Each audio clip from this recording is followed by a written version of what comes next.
नमस्कार।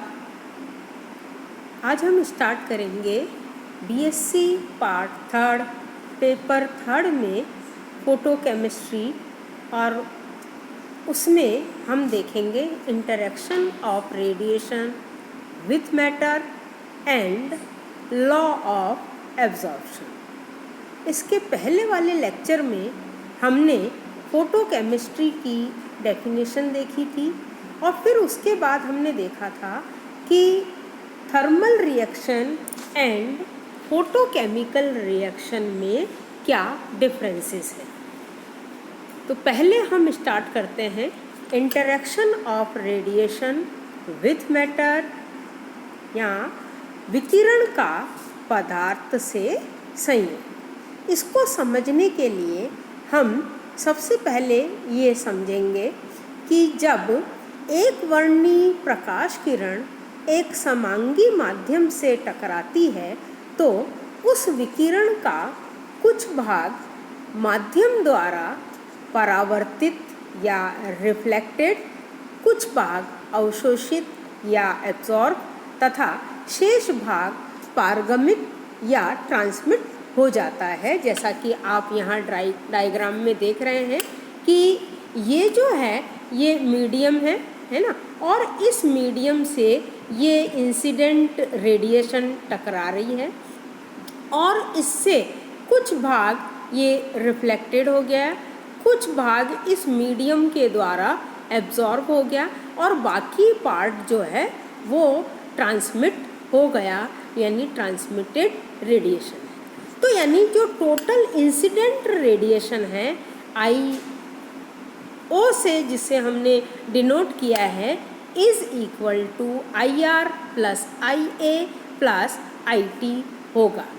ठीक है, यहाँ पर जो ट्रांसमिटेड रेडिएशन है, जो यहाँ पर रिफ्लेक्टेड रेडिएशन है, जिसे हमने आई आर से डिनोट किया है, इस आई आर की जो वैल्यू है वो बहुत कम होती है। इसका रिफ्लेक्टेड रेडिएशन का मान बहुत कम होता है, जो कि करीब करीब 4% के आसपास होता है। तो इसलिए हम इसे नेगलेक्ट कर देते हैं, और जब हमने इसको नेगलेक्ट कर दिया तो हमारा I O equal to I A plus I T रह गया, या जिसे हम इस तरह से भी लिख सकते हैं I A is equal to I O minus I T. ठीक है, तो इस तरह से अब जो भाग एब्जॉर्ब हुआ तो उस एब्जॉर्ब जो पदार्थ ने यानी मीडियम ने उस प्रकाश विकिरण के जिस भाग को एब्जॉर्ब किया उसके कारण इलेक्ट्रॉन ग्राउंड स्टेट से एक्साइटेड स्टेट में चले जाते हैं, यानी मूल अवस्था से वो उत्तेजित अवस्था में चले जाते हैं। और इस अंतर क्रिया के कारण भौतिक और रासायनिक परिवर्तन होते हैं, यानी है ना, तो फिजिकल और केमिकल चेंज होते हैं। हालांकि विकिरण का तात्पर्य अलग अलग तरंग दैर्ध्य वाली विद्युत चुंबकीय तरंगों से होता है, किंतु प्रकाश रसायन से संबंधित प्रक्रमों के लिए पराबैंगनी, दृश्य और अवरक्त क्षेत्र की विकिरणें, जिनकी तरंग दैर्ध्य परास 200 nm से 800 nm यानी नैनोमीटर, जिसे हम एंगस्ट्रॉन में 2000 से 8000 एंगस्ट्रॉन कहते हैं, पर्याप्त होती है। उच्च आवृत्ति वाली जैसे alpha radiation, beta radiation, gamma radiation और एक्स रेडिएशन, इनका उपयोग केमिकल रिएक्शन के लिए भी किया जा सकता है। इस प्रकार प्राप्त क्वांटा की जो एनर्जी है वो 90 से 900 किलो जूल हो सकती है, जो किसी भी प्रकार के रासायनिक बंध यानी बॉन्ड स्ट्रेंथ को ब्रेक करने के लिए सफिशिएंट होती है। तो उच्च ऊर्जा विकिरण द्वारा आयनन भी संभव है, जो कि उस सेकेंडरी प्रोसेस द्वारा केमिकल रिएक्शन के लिए उत्तरदायी होता है। तो तो इस तरह से हम यूँ कहें कि ये जो मॉलिक्यूल है, ये मॉलिक्यूल जो है आणविक स्तर में होते हैं और उन मॉलिक्यूल में इलेक्ट्रॉनिक और वाइब्रेशन और रोटेशनल एनर्जी होती है, यानी इनका एक अलग एनर्जी लेवल होता है। और ये जो एनर्जी है ये क्वांटीकृत होती है, क्वांटाइज्ड होती है। और जब कोई अणु इन पराबैंगनी और दृश्य प्रकाश के फोटोन को एब्जॉर्ब करता है, जिसकी की रेंज 200 नैनोमीटर से 800 नैनोमीटर है, तो वो अणु उत्तेजित अवस्था में पहुंच जाता है और इस तरह से उसमें अभिक्रिया संपन्न होती है। तो जिसके लिए कि ये रिएक्शन आप देख रहे हैं कि यहाँ पर ये सब्सटेंस है ए है, जिसने रेडिएशन H न्यू एब्जॉर्ब की और एब्जॉर्ब करके ये एक्साइटेड स्टेट में पहुँच गया और फिर इसके बाद ये प्रोडक्ट में कन्वर्ट हो जाता है। ठीक है, अब हम स्टार्ट करते हैं लॉ ऑफ एब्जॉर्प्शन या अवशोषण के नियम। अलग अलग साइंटिस्ट हैं जिन्होंने ये अवशोषण के नियम को समझाने की कोशिश की है। सबसे पहले साइंटिस्ट लैम्बर्ट ने अपना नियम दिया जिसका नाम है लैम्बर्ट लॉ।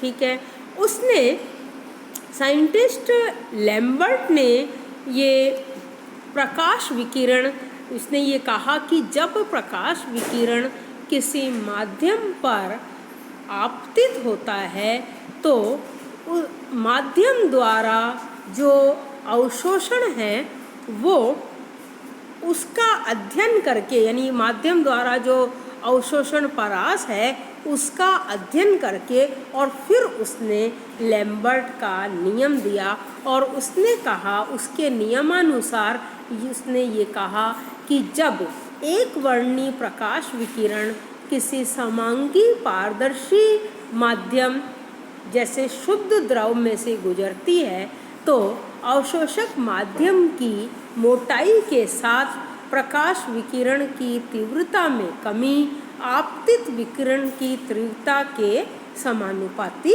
होती है, जिसे गणितीय रूप में इस तरह से लिख सकते हैं -di/dx is directly proportional to I।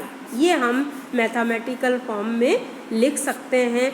यहाँ पर जो I है वो ये निर्गमित यानी इमर्जेंट प्रकाश विकिरण की तीव्रता है, x यहाँ समांगी माध्यम की मोटाई है और di आपतित प्रकाश विकिरण की सूक्ष्म मोटाई dx के साथ तीव्रता में हुई कमी है।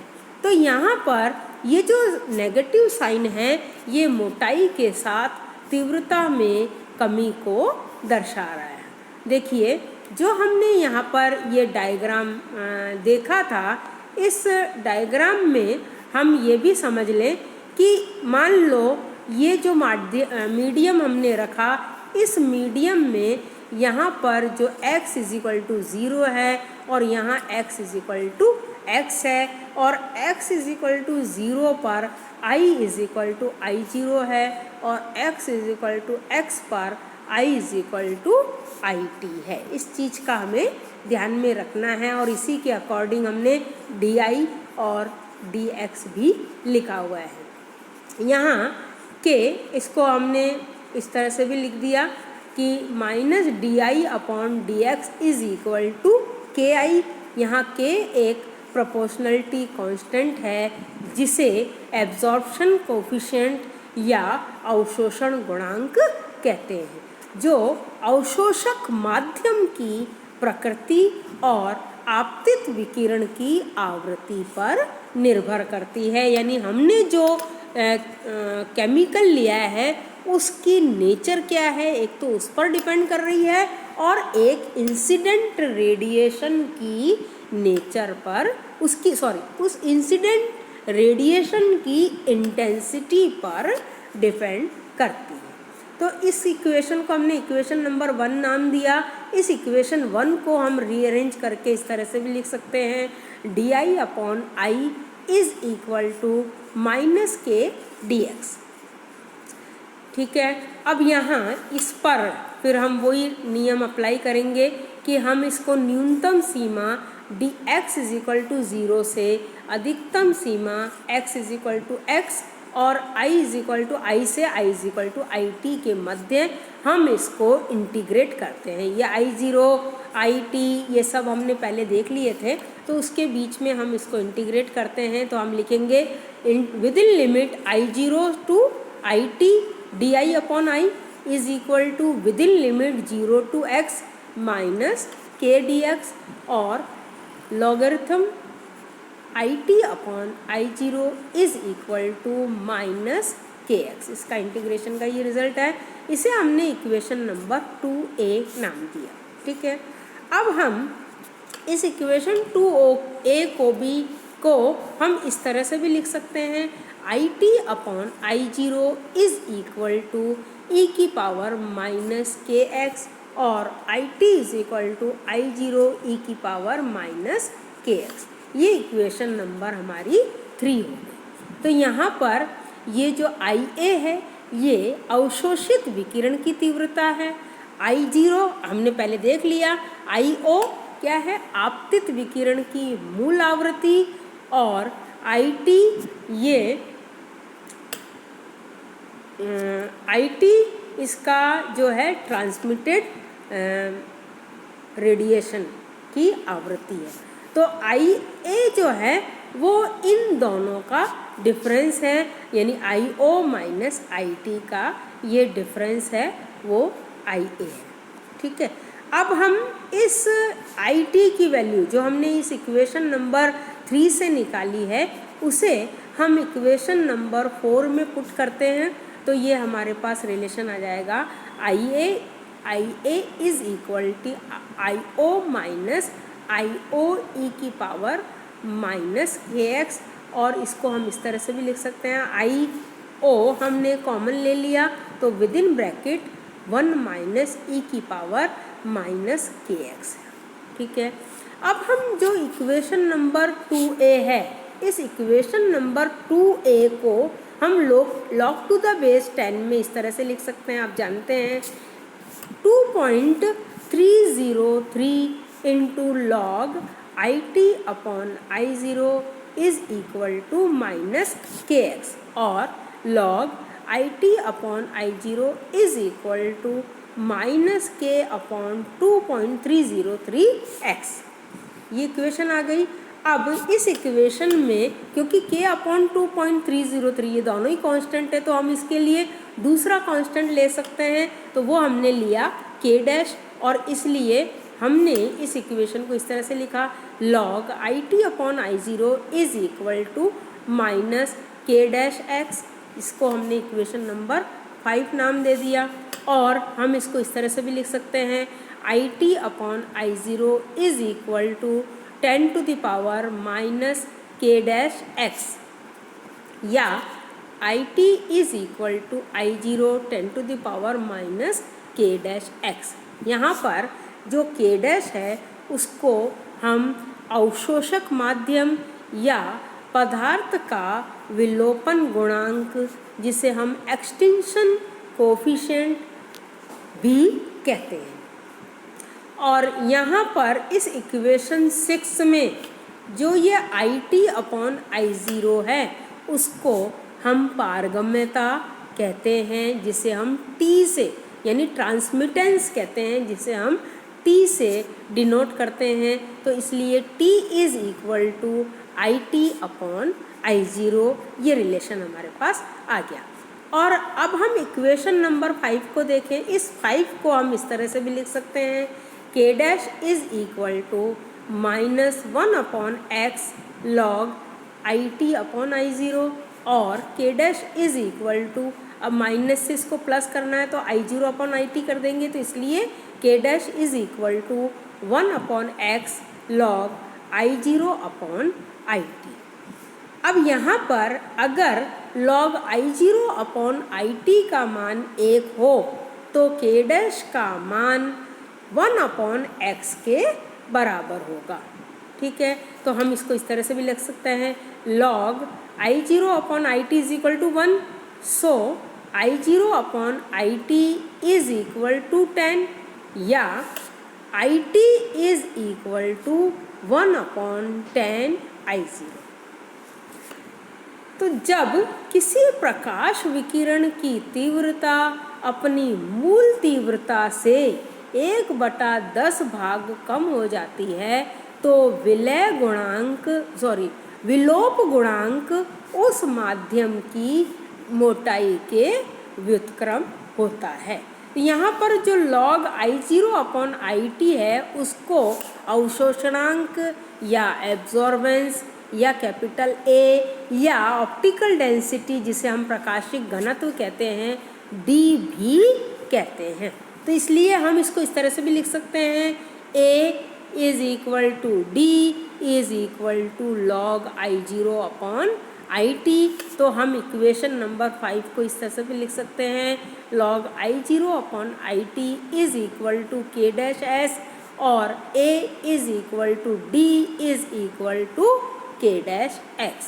तो जब एक वर्णी प्रकाश विकिरण किसी समांगी माध्यम पर आपतित होता है, यानी जब मोनोक्रोमेटिक लाइट रेडिएशन है ना किसी होमोजीनियस मीडियम पर हम इंसिडेंट करते हैं तो अवशोषणांक माध्यम की मोटाई के समानुपाती होता है। यानी हम ये लिख सकते हैं capital A is directly proportional to X। हम इस तरह से लिख सकते हैं, जो हमने इसमें शब्दों में कहा उसको हम इस तरह से लिख सकते हैं कि जब एक वर्णी प्रकाश विकिरण किसी समांगी माध्यम पर आपतित होता है तो जो अवशोषणांक है वो उस माध्यम की मोटाई के समानुपाती होता है।